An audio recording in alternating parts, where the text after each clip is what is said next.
Now, worrying economic news because South Korea's exports have now been on their longest downward slide ever. And with the continuation of the global economic slowdown, experts aren't so optimistic there'll be a turnaround anytime soon.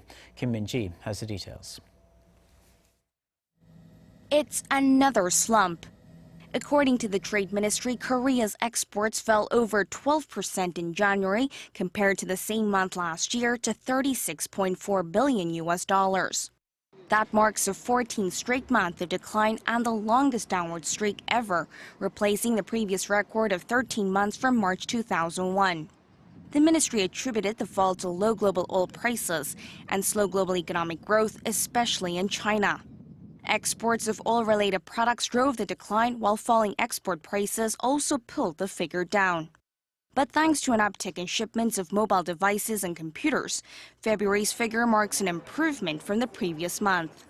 In January, outbound shipments fell over 18%, which was the biggest yearly drop in more than 6 years. Imports, on the other hand, slid almost 15% on year to $29 billion in February, due mainly to a slump in shipments of raw materials and capital goods. As a result, last month's trade surplus amounted to $7.4 billion, extending the surplus streak for a 49th straight month. However, what's worrisome is that the surpluses have mainly been driven by a sharp decrease in imports, rather than an increase in exports.